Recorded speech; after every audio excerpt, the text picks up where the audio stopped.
యేసుని ప్రేమ ఛానల్కి స్వాగతం. దయచేసి ఈ ఛానల్ని లైక్ చేయండి, షేర్ చేయండి, సబ్స్క్రైబ్ చేయండి. తెలుగు డైలీ ఆడియో బైబిల్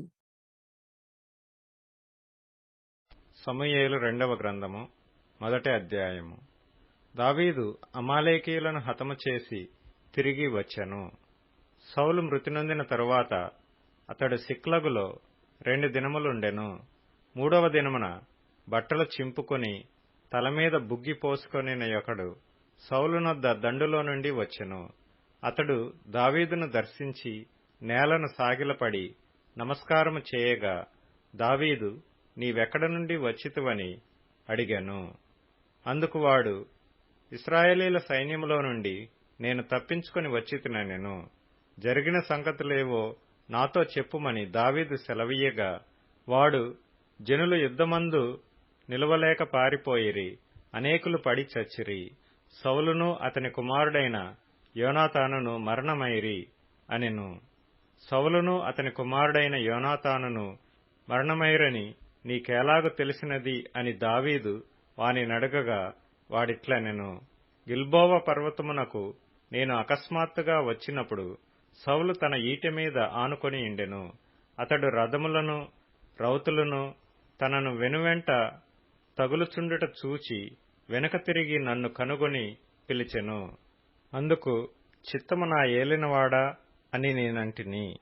నీవెవడవని అతడు నన్నడగగా, నేను అమాలేకీయుడనని చెప్పితిని.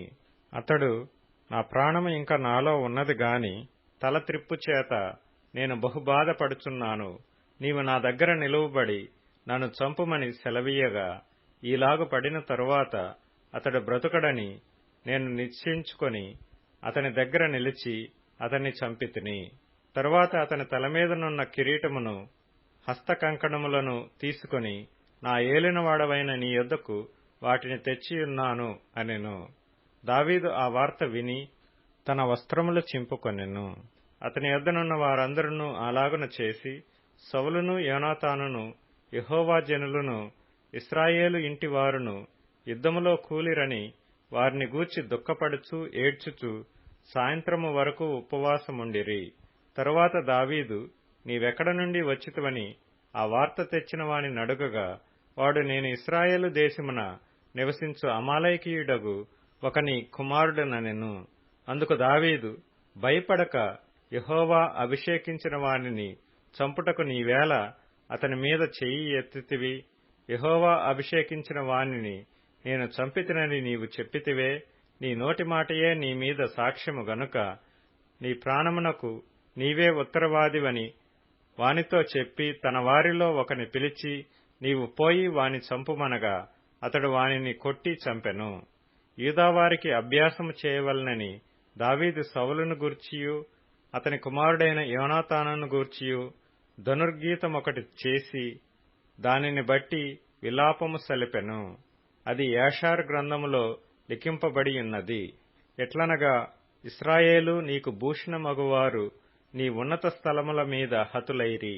ఆహాహా, బలాఢ్యులు పడిపోయిరి. ఫిలిష్తీయుల కుమార్తెలు సంతోషింపకుండునట్లు, సున్నతిలేని వారి కుమార్తెలు జయమని చెప్పకుండునట్లు ఈ సమాచారము గాతులో తెలియజేయకుడి. అష్కెలోను వీధులలో ప్రకటన చేయకుడి. గిల్బోవ పర్వతములారా, మీ మీద మంచైనను వర్షమైనను ప్రథమ ఫలార్పణకు తగిన పైరుగల చేలైనను లేకపోవునుగాక. బలాఢ్యుల డాళ్లు అవమానముగా పారవేయబడెను. తైలము చేత అభిషేకింపబడని వారిదైనట్టు సౌలు డాలును పారవేయబడెను. హతుల రక్తము ఒలికింపకుండా, బలాఢ్యుల క్రొవ్వును పట్టకుండా యోనాతాను విల్లు వెనక తీయలేదు. ఎవరినీ హతము చేయకుండా సౌలు కత్తి వెనక తీసినది కాదు. సౌలును యోనాతానును తమ బ్రతుకునందు సరస్సులుగాను నెనరు గలవారుగాను ఉండిరి. తమ మరణమందైనను వారు ఒకరినొకరు ఎడబాసిన వారు కారు. వారు పక్షిరాజుల కంటే వడిగలవారు, సింహముల కంటే బలము గలవారు. ఇశ్రాయేలీల కుమార్తెలారా, సౌలును గూర్చి ఏడ్వుడి. అతడు మీకు ఇంపైన రక్తవర్ణపు వస్త్రములు ధరింపజేసినవాడు, బంగారు నగలు మీకు పెట్టినవాడు. యుద్ధరంగమునందు బలాఢ్యులు పడియున్నారు. నీ ఉన్నత స్థలములలో యోనాతాను హతమాయెను. నా సహోదరుడా యోనాతానా, నీవు నాకు అతి మనోహరుడవై ఇంటివి. నీ నిమిత్తము నేను బహు శోకము నొందుచున్నాను. నాయందు నీకున్న ప్రేమ బహు వింతైనది. స్త్రీలు చూపు ప్రేమ కంటెను అది అధికమైనది. అయ్యయ్యో, బలాఢ్యులు పడిపోయిరి, యుద్ధ సన్నద్ధులు నశించిపోయిరి. సమూయేలు 2వ గ్రంథము 2వ అధ్యాయము. ఇది జరిగిన తరువాత యూదా పట్టణములలోనికి నేను పోదునా అని దావీదు యెహోవా యొద్ద విచారణ చేయగా, పోవచ్చునని యెహోవా అతనికి సెలవిచ్చెను. నేను పోవలసిన స్థలమేదని దావీదు మనవి చేయగా, హెబ్రోనుకు పొమ్మని ఆయన సెలవిచ్చెను. కాబట్టి యెజ్రెయేలీయురాలగు అహీనోయము కర్మెలీయుడగు నాబాలుకు భార్య అయిన అబీగయీలు అను తన 2 భార్యలను వెంటబెట్టుకొని దావీదు అక్కడికి పోయెను. మరియు దావీదు తన యొద్దనున్న వారినందరినీ వారి వారి ఇంటి వారిని తోడుకొని వచ్చెను. వీరు హెబ్రోను గ్రామములలో కాపురముండిరి. అంతటా యూదావారు అక్కడికి వచ్చి యూదావారి మీద రాజుగా దావీదునకు పట్టాభిషేకము చేసిరి. సౌలును పాతిపెట్టిన వారు యాబేష్గిలాదు వారని దావీదు తెలుసుకొని యాబేష్గిలాదు వారి యొద్దకు దూతలను పంపి, మీరు ఉపకారము చూపి మీ ఏలినవాడైన సౌలును పాతిపెట్టితిరి గనుక యెహోవా చేత మీరు ఆశీర్వచనము నొందుదురుగాక. యెహోవా మీకు కృపను సత్య స్వభావమును అగపరచును. నేనును మీరు చేసిన ఈ క్రియను బట్టి మీకు ప్రత్యుపకారము చేసెదను. మీ యజమానుడగు సౌలు మృతి నొందెను కాని యూదావారు నాకు తమ మీద రాజుగా పట్టాభిషేకం చేసి ఉన్నారు గనుక మీరు ధైర్యము తెచ్చుకొని బలాఢ్యులై ఇండుడని ఆజ్ఞనిచ్చెను. నేరు కుమారుడగు అబ్నేరు అను సౌలు యొక్క సైన్యాధిపతి సౌలు కుమారుడగు ఇష్బోషెతును మహనయీమునకు తోడుకొని పోయి గిలాదు వారి మీదను ఆషేరీయుల మీదను యెజ్రెయేలు మీదను ఎఫ్రాయిమీయుల మీదను బెన్యామీనీయుల మీదను ఇశ్రాయేలు వారి మీదను రాజుగా అతనికి పట్టాభిషేకం చేసెను. సౌలు కుమారుడగు ఇష్బోషెతు 40 ఏండ్ల వాడై ఏలనారంభించి 2 సంవత్సరములు పరిపాలించెను. అయితే యూదావారు దావీదు పక్షమున నుండిరి. దావీదు హెబ్రోనులో యూదావారి మీద ఏలిన కాలమంతయు 7 సంవత్సరములు 6 మాసములు. అంతలో నేరు కుమారుడగు అబ్నేరును సౌలు కుమారుడగు ఇష్బోషెతు సేవకులను మహనయీములో నుండి బయలుదేరి గిబియోనునకు రాగా, సెరూయా కుమారుడగు యోవాబును దావీదు సేవకులను బయలుదేరి వారిని ఎదిరించుటకై గిబియోను కొలనునకు వచ్చిరి. వీరు కొలనునకు ఈ తట్టునను వారు కొలనునకు ఆ తట్టునను దిగియుండగా అబ్నేరు లేచి, మన ఎదుట యవనులు మల్లచేష్టలు చేయుదురా అని యోవాబుతో అనగా, యోవాబు వారు చేయవచ్చుననెను. లెక్కకు సరిగా సౌలు కుమారుడగు ఇష్బోషెతు సంబంధులైన 12 మంది బెన్యామీనీయులను దావీదు సేవకులలో 12 మందియును లేచి మధ్య నిలిచిరి. ఒక్కొక్కడు తన దగ్గరనున్న వాని తల పట్టుకొని వాని ప్రక్కను కత్తి పొడవగా అందరూ తటాలన పడిరి. అందువలన హెల్కత్ హసూరీమని ఆ స్థలమునకు పేరు పెట్టబడెను. అది గిబియోనునకు సమీపము. తరువాత ఆ దినమున ఘోర యుద్ధము జరుగగా అబ్నేరును ఇశ్రాయేలు వారును దావీదు సేవకుల ఎదుట నిలవలేక పారిపోయిరి. సెరూయా 3 కుమారులగు యోవాబును అబీషయ్యును అశాహేలును అచ్చట నుండిరి. అశాహేలు అడవిలేడియంత తేలికగా పరిగెత్తగలవాడు గనుక అతడు కుడితట్టైనను ఎడమతట్టైనను తిరుగక అబ్నేరును తరుముచుండగా, అబ్నేరు వెనుకకు తిరిగి, నీవు అశాహేలువా అని అతనిని అడుగగా, అతడు నేను అశాహేలునే అనెను. నీవు కుడికైనను ఎడమకైనను తిరిగి యవనస్తులలో ఒకని కలుసుకొని వాని ఆయుధములను పట్టుకొమ్ము అని అబ్నేరు అతనితో చెప్పినను, అశాహేలు ఈ తట్టైనను ఆ తట్టైనను తిరుగక అతని తరుమగా, అబ్నేరు, నన్ను తరుముట మాని తొలగిపొమ్ము. నేను నిన్ను నేలకు కొట్టి చంపిన ఎడల నీ సహోదరుడగు యోవాబు ముందు నేనెట్లు తలనెత్తుకొనగలనెను. అతడు నేను తొలగననగా అబ్నేరు ఈటె మడిమతో అతని కడుపులో పొడిచినందున ఈటె అతని వెనుకకు వచ్చెను, గనుక అతడు అచ్చటనే పడి చచ్చెను. అశాహేలు పడి చచ్చిన స్థలమునకు వచ్చిన వారందరూ నిలువబడిరి గాని యోవాబును అబీషాయిను అబ్నేరును తరుముచు గిబియోనను అరణ్య మార్గములోని గీహ ఎదుటి అమ్మా ఎను కొండకు వచ్చిరి. అంతలో సూర్యుడు అస్తమించెను. బెన్యామీనీయులు అబ్నేరుతో గుంపుగా కూడుకొని ఒక కొండ మీద నిలువగా అబ్నేరు కేకవేసి, కత్తి చిరకాలము భక్షించునా, అది తుదకు ద్వేషమునకే హేతువగునని నీవెరుగుదువు గదా. తమ సహోదరులను తరమవద్దని నీవెంతవరకు జనులకు ఆజ్ఞ ఇయ్యక ఇందువని యోవాబుతో అనెను. అందుకు యోవాబు, దేవుని జీవము తోడు, జగడమునకు నీవు వారిని పిలువక ఇండిన ఎడల జనులందరూ తమ సహోదరులను తరమక ఉదయముననే తిరిగిపోయి ఇందురని చెప్పి బాకా ఊదగా జనులందరూ నిలిచి ఇశ్రాయేలు వారిని తరుముటయు వారితో యుద్ధము చేయుటయు మానిరి. అబ్నేరును అతని వారును ఆ రాత్రి అంతా మైదానము గుండా ప్రయాణము చేసి యొర్దాను నది దాటి బిత్రోను మార్గమున మహనయీమునకు వచ్చిరి. యోవాబు అబ్నేరును తరుముట మాని తిరిగి వచ్చి జనులను సమకూర్చి లెక్క చూడగా దావీదు సేవకులలో అశాహేలు గాక 19 లేకపోయిరి. అయితే దావీదు సేవకులు బెన్యామీనీయులలోను అబ్నేరు జనులలోను 300-600 మందిని హతము చేసిరి. జనులు అశాహేలును ఎత్తుకొని పోయి బెత్లెహేములోనున్న అతని తండ్రి సమాధియందు పాతిపెట్టిరి. తరువాత యోవాబును అతని వారును రాత్రి అంతయు నడిచి తెల్లవారు సమయమున హెబ్రోనునకు వచ్చిరి. సమూయేలు 2వ గ్రంథము 3వ అధ్యాయము. సౌలు కుటుంబీకులకును దావీదు కుటుంబీకులకును బహుకాలము యుద్ధము జరగగా దావీదు అంతకంతకు ప్రబలెను. సౌలు కుటుంబము అంతకంతకు నీరసిల్లెను. హెబ్రోనులో దావీదునకు పుట్టిన కుమారులు ఎవరనగా అమ్నోను అను అతని జ్యేష్ఠపుత్రుడు యెజ్రెయేలీయురాలగు అహీనోయము వలన పుట్టెను. కిల్యాబు అను 2వ వాడు కర్మెలీయుడగు నాబాలు భార్య అయిన అబీగయిలు వలన పుట్టెను. 3వ వాడైన అబ్షాలోము గెషూరు రాజగు తల్మయి కుమార్తెయగు మయకా వలన పుట్టెను. 4వ వాడగు అదోనీయ హగ్గీతు వలన పుట్టెను.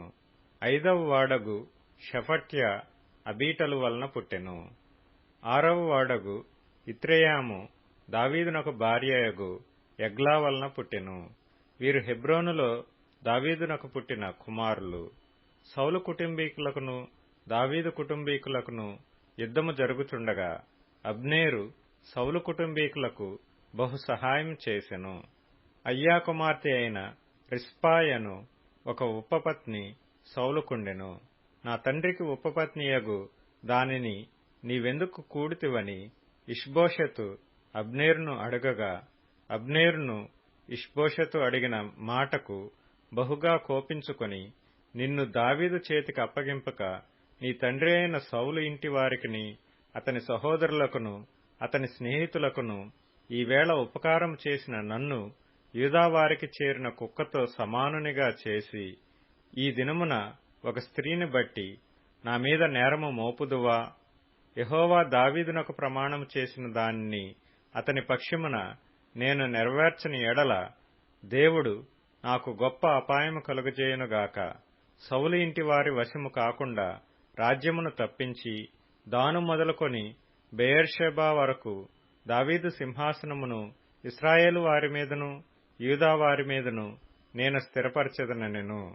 కావున ఇష్బోషెతు అబ్నేరునకు భయపడి ఇక ఏ మాటయూ పలకలేకపోయెను. అబ్నేరు తన తరపున దావీదునద్దకు దూతలను పంపి, ఈ దేశము ఎవరిది? నీవు నాతో నిబంధన చేసిన ఎడల నేను నీకు సహాయము చేసి ఇశ్రాయేలు వారిని అందరినీ నీ తట్టు తిప్పెదనని వర్తమానము పంపగా దావీదు, మంచిది, నేను నీతో నిబంధన చేసెదను. అయితే నీవు ఒక పని చేయవలెను. నా దర్శనమునకు వచ్చునప్పుడు సౌలు కుమార్తెయగు మీకాలును నా యొద్దకు తోడుకొని రావలెను, లేదా నీకు దర్శనము దొరకదనెను.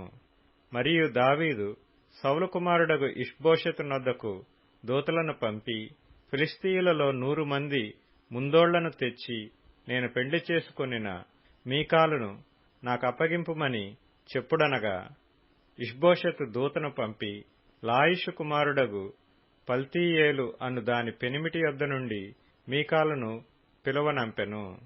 దాని పెనిమిటి బహూరీము వరకు దాని వెనుక ఏడ్చుచూ రాగా అబ్నేరు నీవు తిరిగి పొమ్మనెను గనుక అతడు వెళ్లిపోయెను.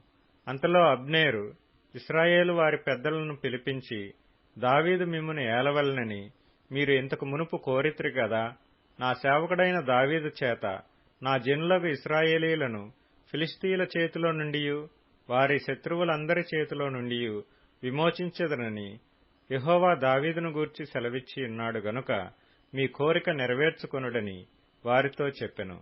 మరియు అబ్నేరు బెన్యామీనీయులతో అలాగున మాట్లాడిన తరువాత హెబ్రోనునకు వచ్చి ఇశ్రాయేలు వారి దృష్టికిని బెన్యామీనీయులందరి దృష్టికిని ప్రయోజనమైన దానిని దావీదునకు పూర్తిగా తెలియజేసెను. అందునిమిత్తమై అబ్నేరు 20 మందిని వెంటబెట్టుకుని హెబ్రోనులోనున్న దావీదునొద్దకు రాగా దావీదు అబ్నేరుకును అతని వారికిని విందు చేయించెను.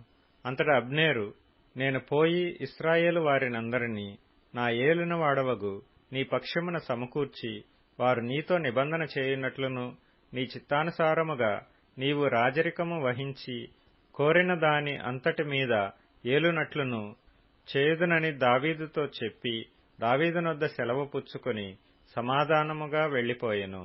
పిమ్మట దావీదు సేవకులను యోవాబును బందిపోటు నుండి బహు విస్తారమైన దోపుడు సొమ్ము తీసుకొని రాగా అబ్నేరు హెబ్రోనులో దావీదునొద్ద లేకపోయెను. దావీదు అతనికి సెలవిచ్చి ఉన్నందున అతడు సమాధానముగా వెళ్లిపోయి ఉండెను. అయితే యోవాబును అతని యొద్దనున్న సైన్యమును వచ్చినప్పుడు నేరు కుమారుడగు అబ్నేరు రాజునొద్దకు వచ్చెననియు రాజు అతనికి సెలవిచ్చి పంపెననియు అతడు సమాధానముగా వెళ్లిపోయిననియు తెలుసుకుని యోవాబు రాజునొద్దకు వచ్చి, చిత్తగించుము, నీవు ఏమి చేసితివి? అబ్నేరు నీ యొద్దకు వచ్చినప్పుడు నీవెందుకు అతనికి సెలవిచ్చి పంపివేసితివి? నేరు కుమారుడగు అబ్నేరును నీవెరుగువా? నిన్ను మోసపుచ్చి నీ రాకపోకలన్నిటినీ నీవు చేయి సమస్తమును తెలుసుకొనుటకై అతడు వచ్చినని చెప్పి దావీదునొద్ద నుండి బయలువెడలి అబ్నేరును పిలుచుటకై దూతలను పంపెను. వారు పోయి సిరాయను బావి దగ్గర నుండి అతనిని తోడుకొని వచ్చిరి. అతడు వచ్చిన సంగతి దావీదునకు తెలియకయుండెను.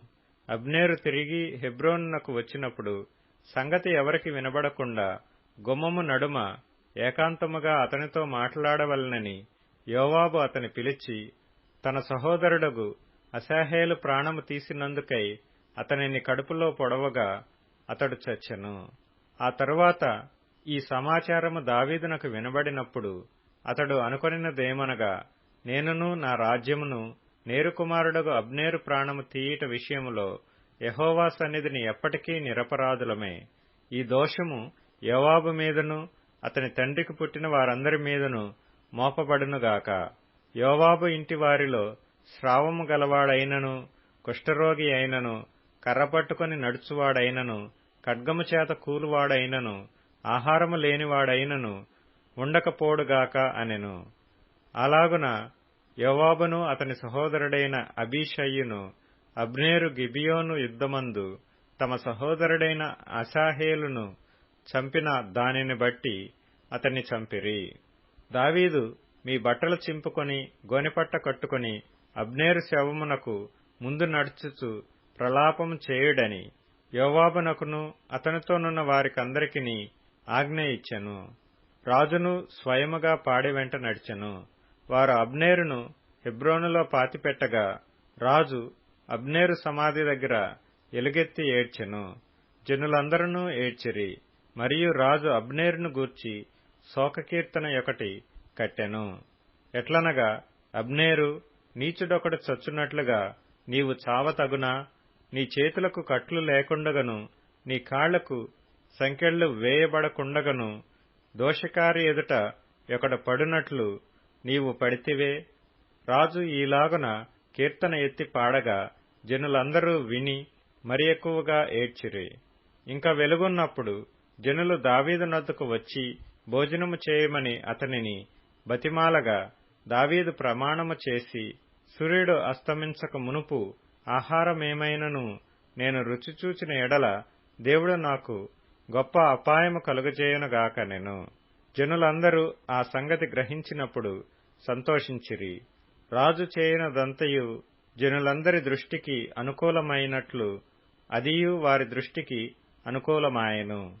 నేరు కుమారుడైన అబ్నేరును చంపుట రాజు ప్రేరేపణ వలన నైనది కాదని ఆ దినమున జనులందరికీ ఇశ్రాయేలు వారికందరికీ తెలియబడెను. పిమ్మట రాజు తన సేవకులను పిలిచి వారితో ఇలాగు సెలవిచ్చెను. నేటి దినమున పడిపోయిన వాడు ఇశ్రాయేలు వారిలో ప్రధానుడనియు పెద్దలలో ఒకడనియు మీకు తెలిసేయున్నది. పట్టాభిషేకము నొందిన వాడనైనను నేడు నేను బలహీనుడనైతిని. సెరూయా కుమారులైన ఈ మనుష్యులు నాకంటే బలము గలవారు. అతడు జరిగించిన దుష్క్రియను బట్టి యెహోవా కీడు చేసిన వానికి ప్రతి కీడు చేయునుగాక. లూకాసు వార్త 18వ అధ్యాయం. వారు విసుకక నిత్యము ప్రార్థన చేయుచుండవలెననుటకు ఆయన వారితో ఈ ఉపమానము చెప్పెను. దేవునికి భయపడకయు మనుషులను లక్ష్యపెట్టకయు నుండు ఒక న్యాయాధిపతి ఒక పట్టణములో ఉండెను. ఆ పట్టణములో ఒక విధవరాలును ఉండెను. ఆమె అతని యొద్దకు తరచుగా వచ్చి, నా ప్రతివాదికిని నాకును న్యాయము తీర్చుమని అడుగుచు వచ్చెను. గాని అతడు కొంతకాలము ఒప్పుకపోయెను. తర్వాత అతడు, నేను దేవునికి భయపడకయు మనుషులను లక్ష్యపెట్టకయు ఉండినను ఈ విధవరాలు నన్ను తొందర పెట్టుచున్నది కనుక ఆమె మాటిమాటికి వచ్చి గోజాడకుండునట్లు ఆమెకు న్యాయము తీర్తునని తనలో తాననుకొనెను. మరియు ప్రభువిట్లనెను, అన్యాయస్థుడైన ఆ న్యాయాధిపతి చెప్పిన మాట వినుడి. దేవుడు తాను ఏర్పరచుకొనిన వారు దివారాత్రులు తన్ను గూర్చి మొర్రపెట్టు కొనుచుండగా వారికి న్యాయము తీర్చడా?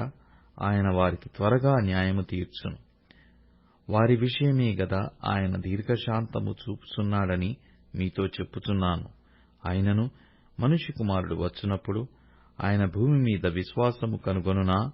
తామే నీతిమంతులమని తమ్ము నమ్ముకొని ఇతరులను తృణీకరించు కొందరితో ఆయన ఈ ఉపమానము చెప్పెను. ప్రార్థన చేయుటకై 2 మనుష్యులు దేవాలయమునకు వెళ్ళిరి. వారిలో ఒకడు పరిసయ్యుడు, ఒకడు సుంకరి. పరిసయ్యుడు నిలవబడి, దేవా, నేను చోరులను, అన్యాయస్థులను, వ్యభిచారులనైన ఇతర మనుషుల వలెనైనను ఈ సుంకరి వలెనైనను ఉండనందునకు నీకు కృతజ్ఞతాస్తుతులు చెల్లించుచున్నాను.